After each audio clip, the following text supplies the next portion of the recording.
देखिए, आम्ल क्षारक और लवण चैप्टर का नाम कौन सी है? आम्ल क्षारक और लवण। आम्ल क्षारक और लवण चैप्टर में जो है हम लोग कैसे जानेंगे कि कौन अम्ल है, कौन पदार्थ अम्लीय है, माने अम्लीय गुण है, कौन क्षारकीय है और कौन उदासीन है। तो इसके लिए जो है दो प्रकार के सूचक को हम लोग जानते थे, एक प्राकृतिक और दूसरा कृत्रिम। कृत्रिम मतलब ऐसा सूचक जिसके द्वारा हम पता करते हैं कि कौन अम्ल है और कौन क्षारक है। तो उसमें से एक यह पीएच स्केल क्या है? यह एक कृत्रिम है। कृत्रिम माने आदमी के द्वारा बनाया गया, मानव के द्वारा बनाया गया यह एक स्केल है। जिस तरह मैथमेटिक्स बॉक्स में स्केल होते हैं ना, मापने वाला है, उसी तरह यह एक स्केल है। कौन स्केल? इसका नाम है पीएच स्केल। क्या नाम है? PH scale. पीएच स्केल का नाम होता है कौन चीज? Potent hydrogen. इसका पूरा नाम क्या होगा? Potent hydrogen. English word, Sanskrit word कुछ ऐसा वर्ड ऐसा है, थोड़ा दिक्कत होता है। जैसे पीएच का अर्थ क्या होता है? Power of hydrogen ion. Power of hydrogen ion. Ion माने क्या हुआ? आयन धनायन, ऋणायन, प्लस और माइनस, ठीक है ना? किसका? हाइड्रोजन का प्लस और माइनस। तो हाइड्रोजन आयन की सांद्रण क्षमता, इसको हिंदी में कहेंगे पीएच स्केल क्या है। कोई पूछेगा, अगर मान लिया जाए या पूछ दिया कि पीएच स्केल क्या है, हम बोलेंगे पीएच स्केल एक ऐसा स्केल है जो कोई भी विलियन में, कोई भी विलियन में समझ में, घोल में, कोई भी घोल में हम डालेंगे ना, तो डालने के बाद वह दर्शाता है कौन चीज को दर्शाता है? हाइड्रोजन की आयन को दर्शाता है, धनायन या ऋणायन, उसको दर्शाता है। आयन की सांद्रण क्षमता को दर्शाता है, जिसे हम पीएच स्केल कहेंगे, ठीक है? वह स्केल को क्या बोलेंगे? PH scale. इस कथा पीएच स्केल का परास 0 से 14, इसका मतलब 0 से 14 होता है। मतलब इस स्केल में देखिए 0 से लेके 14 तक है कि नहीं? 0 से लेके 14 तक होता है। जहां पर 0 से लेकर के 7, 0 से लेकर के 7 तक क्या होगा? अम्ल होगा।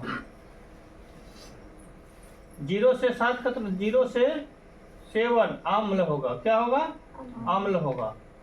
0 से 7, इसका मतलब 0 से 7, 0 से 7 का मतलब 0 से लेकर के 7 तक क्या हुआ? अगर 7 हो गया, 7 तक का मतलब 7 से कम है कि नहीं? लेकिन अगर 7 हो गया, 7 हो गया, तो यह कौन चीज को दर्शाएगा? उदासीन। उदासीन माने न अम्ल न क्षारक। उसके बाद 7 से लेकर के 14 तक इसको क्या बोलेंगे?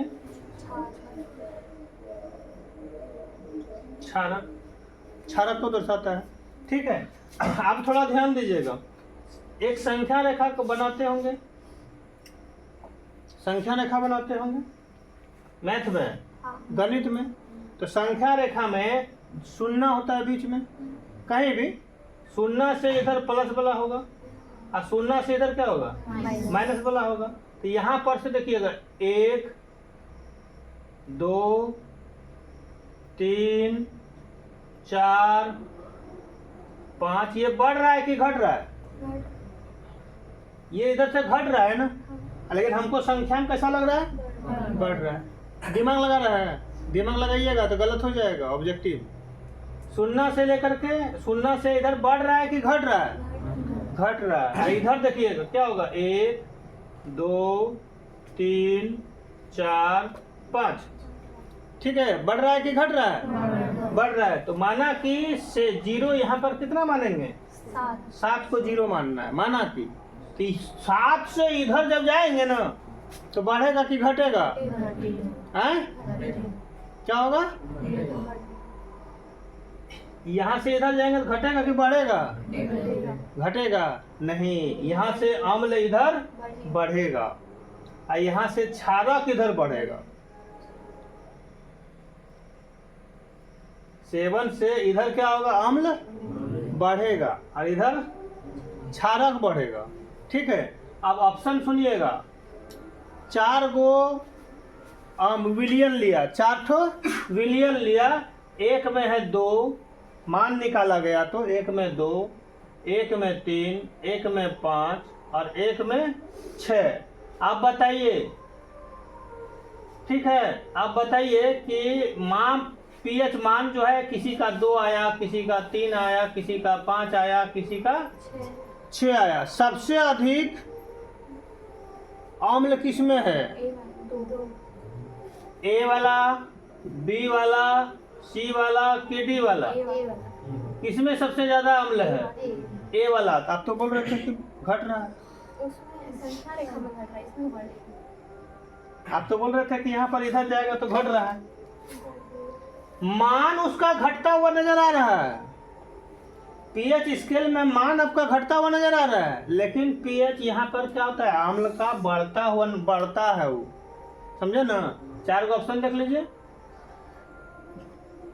किस पीएच मान का अम्ल अधिक है? क्वेश्चन लिख लो, 4 का ऑप्शन लिख दीजिए और आंसर यहाँ पर लिखिएगा किस में? कल दिन समझ में आ जाएगा। क्या कल दिन समझ में आ जाएगा? जल्दीबाजी में लिखिए, जल्दीबाजी में लिखना है।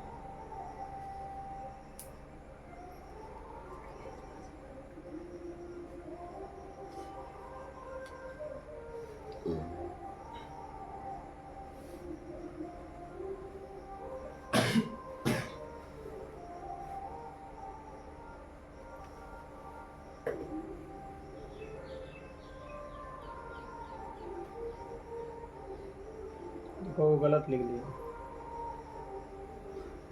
किस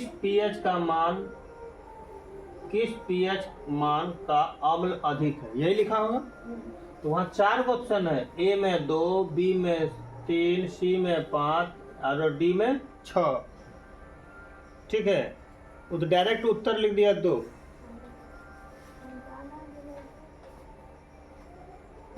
हो गया। अब इसी आंसर क्या होगा? ए नंबर वाला, 2 वाला। अब देखिए इसी क्वेश्चन को हम थोड़ा चेंज कर देते हैं। क्षारक अधिक है 12, 13, 9 और 10। किसमें क्षारक अधिक है पहले बताइए तो? किसमें क्षारक अधिक है? बी में। कितना है? 13। हाँ, जिसका मान अधिक है क्षारक का मान वही तो सबसे अधिक है। और अम्ल में क्या होगा? जिसका मान पीएच मान कम है अम्ल उसी में सबसे ज्यादा उसी में है कि नहीं? इसको भी लिख लो।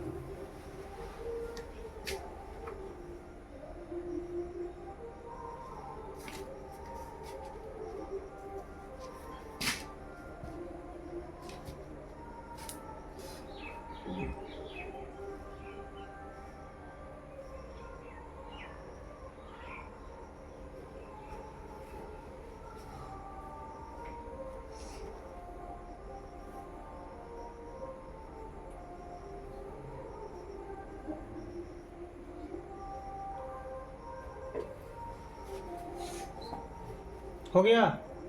अब ऑब्जेक्टिव में अगर इस तरह का क्वेश्चन पूछेगा तो जवाब हो सकता है कि नहीं हो सकता है?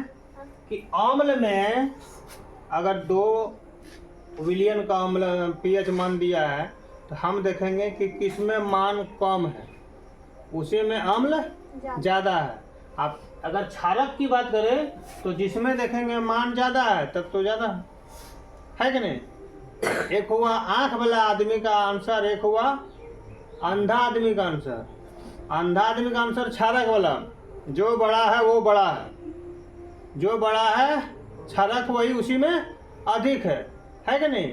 और अम्ल में हुआ आंख वाला का आंसर, मतलब देखना है थोड़ा सोचना है तब आंसर देना है कि नहीं? समझ में आई बात?